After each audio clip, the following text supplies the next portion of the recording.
All right, enough is enough.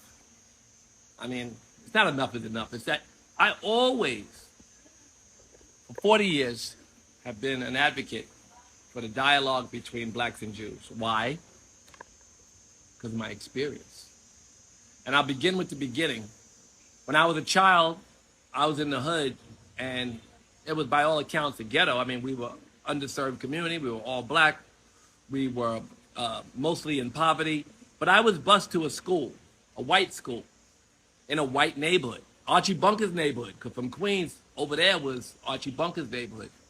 And I would go there in public school, and they would chase me. The Green Ways, the Irish gang, would chase me. And the only place I could go was in this community, this little co-op buildings, co-op buildings. And these co-op buildings, I didn't know until later, were Jewish. Me. So there was my first experience with Jews. I didn't know they were Jews. They were white, all white to me, right? But they were Jews. They were my first experience where Billy Lampert and Richard. So these kids, their families protected me. All right, flash forward, I get adult, and I get in the record business, and I meet Rick Rubin and Leo Cohen, and they're my first partners in music, and they were very, very good partners. They did their job, I did mine. And during that time, I was growing as a manager. We had so many bands. I represented so many bands, from the Beastie Boys and LL Cool J, and Public Enemy, and Slick Rick. So we were the managers. And I would go, my friend Jeff Wald, who was a mentor of mine, Jewish guy, just died, one of my best friends throughout my entire adult life. I went to his wedding. He married this African-American woman, Deborah, who I adore, and his daughter, Sarah, is my family. He married Helen Reddy. Okay, so Jeff Wall, my dear friend who just died, took me on vacation to the Koala Hilton in Hawaii. And all the senior executives and chairmen of the music companies were there. Now here I am, a young black man at the Kahala Hilton. Everybody there is Jewish. The entire community there is Jewish. And everybody there is way more successful than me. So I'm running around sucking up the knowledge. Like I'm learning the game. I'm sucking up game.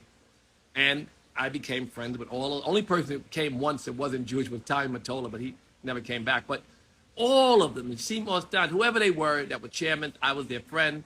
And I was a person they would look to kind of help a little bit. And they helped me later on. I might tell that story, but probably don't have time, with the Public Enemy problem. I went right there and tried to fix the fight between Public Enemy and some of the members of the Jewish community. But they empowered me, and I learned a lot, and Jeff Wall was my supporter. And all the chairmen of the music industry were Jews. But you had a flashback before that all the first artists who became pop and who got on the radio and everything else were promoted by Jews. So the Jews did what the WASP didn't want to do in that case. In the music industry, they were the ones who, of course, there was some exploitation, but then who wouldn't exploit an opportunity when no one would help you but the one guy? So the one Jew would say, I'm going to do this. And some of the deals were very fair, some were not so fair, but they were the only game in town. The Jews helped empower blacks early on in music. But for me, they empowered me, and eventually I got a record deal, and we had great success. Next was fashion. There was no such thing as black people in the fashion business at all. At all. And then I ended up with 75 at least licenses. The bags, the belts, the underwear, the wallets, the leather goods didn't include the belts. The belts were separate. The lingerie, the jeans, the leather coats, and the hoodies separate. And then the bomber coats separate. So all these separate businesses were my partners in licensing Fat Funk. And they were all from one community. No, not all, but most from one community, the Syrian Jewish community. And so I was partners with all these Syrian Jews and no WASP. There were WASP in the fashion business, as you might imagine, but none of them were my partner. So I had all these Jews, and they put me in the business. I put Jay-Z in business with some Russian Jews versus the Syrians, but I put him in business. I put Nelly in business with a Syrian Jew, Ruby Azrak, and he and them, they did $100 million one year. They must be have done 500 million in gross. Huge company. It was called, what the fuck was Nelly's clothing company called? Whatever, I'll come to it later. But Nelly had, as you remember, Apple Bottom, right? So Rockefeller, Apple, I put them all in business with Jews who helped them to become very successful. They owned their company. The Jews distributed and manufactured for them, as did I. Own Fat Farm, and Jews distributed and manufactured for me. So that was my, and then one time I can tell you a great story how all the buildings, every building on 125th Street, owned by Jews, all by Syrian Jews too. So it's kind of interesting. The little families in Ocean Parkway owned all the real estate. Why did they own the real estate? Because blacks couldn't afford it and WASP didn't want to own it. Similar to when I was a kid and the Jews owned some of the candy stores and the grocery stores. So why did Jews in our business? Because the WASP didn't want to be, and the blacks couldn't afford it again. So from a business standpoint, we should see them. They got their hands dirty. Even in banking, they got their hands dirty. Money was dirty. So why are the Jews so close to us? They're in businesses that we are in, businesses that the WASP didn't like or didn't want, and then they ended up being the #1 empowerment group for us in those businesses. I was going to tell you about the buildings on 125th Street. 125th Street, every building was owned by a Syrian Jew, everything. So Dr. J's and Jimmy Jazz and S&D's and all the clothing stores, because that was the fashion revolution. There were so many fashion brands and so much black fashion and black distribution of ideas, but they were all through Syrian Jews retail. So one guy says, a Syrian tells me, yo, let's buy this building. How much? I don't know. I didn't do it, but I could have. It said, what are we going to do with it? We're going to call it black owned. But your cousin lives next door. Your cousin owns the store, our competitor next door. If we buy the building, we'll be competing with your cousin. It's just business. But he wanted to yell black owned from that. That was a fact. We wanted to have a black owned store in the midst of all the Syrian owned stores. And we would have used race as a race card because, of course, 125th Street, it should be black owned. And he recognized that and tried to engage me in that process. But there was fashion. And then in jewelry, I had Scott Rausch. And Scott Rausch, I was the only black guy at the jewelry convention. I used to notice, damn, very few black designers. And we had a big distribution with Zales and other stores. And then I went to Africa with Scott. We did the Diamond Empowerment Fund. And a bunch of Jews wrote $8 million worth of checks for the school we built, which was called the Cedar Institute in South Africa, and also for what now is a very famous school. We founded it with our money I got from the Jews, but I got it from them, the Oppenheimer family. We funded what's called the African Leadership Academy. Obama, everybody visits there now, but we started it. So empowerment. White people are not all the same, right? Jews are different. Jews are afraid. They've been discriminated against. Jews have other qualities that kind of helped us in how many businesses? Beginning in civil rights. The Jews were there for us more than the other whites. I'm not saying they died with us, for us, they were slaves. No, I'm saying that they were there for us when the other whites weren't. So I just don't like a misinformation. I just want to share my experience, because not only film, I was one of the first blacks. My name was on Nutty Professor as producer. I didn't ride a go-kart. I wasn't an actor. I wasn't, necessary. But I was a producer. I rode the go-kart around on the set on Nutty Professor. And how did I get to become the first, if not the very first, black producer of a $70 million movie? That was, not considered a black movie. I did that partnership with a Jew. So, what Minister Farrakhan likes to say, look at them. Look how they empower each other.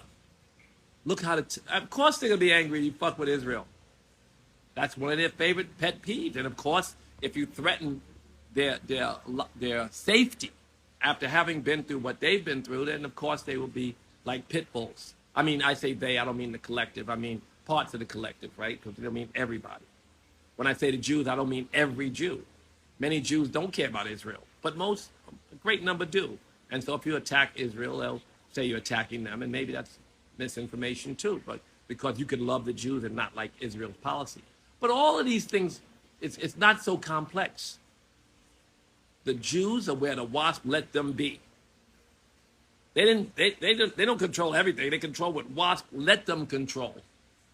And that's really our experience and reality. And what they let them control, whether it's parts of the music business, parts of the film business, well, the film business, Jews were there.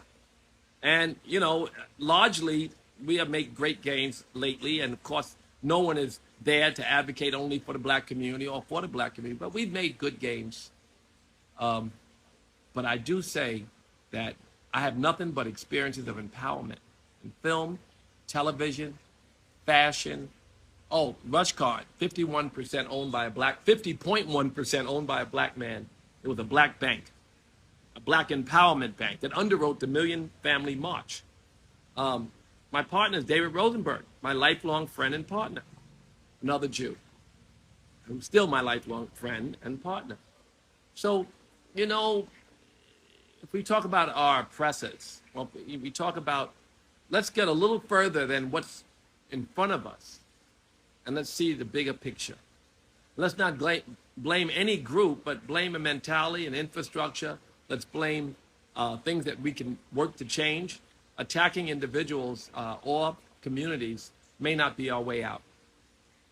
I've been the chairman of the Foundation for Ethnic Understanding for 25 years before I stepped down after being scandalized. And what I did was bring people together.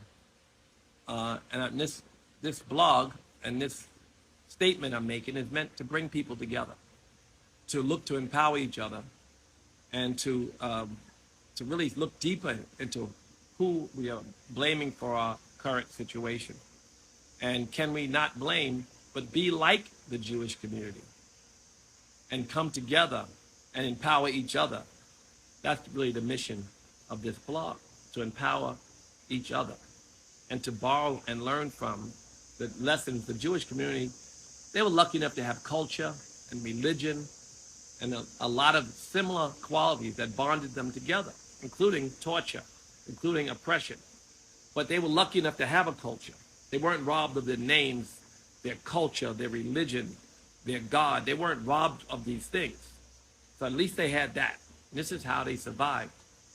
So when they feel threatened, I mean, even the collective, when the group feels threatened, yes, they will exude whatever power they can to protect themselves and their future. But it's best don't attack them, because they've done what anybody would do, what any community should do.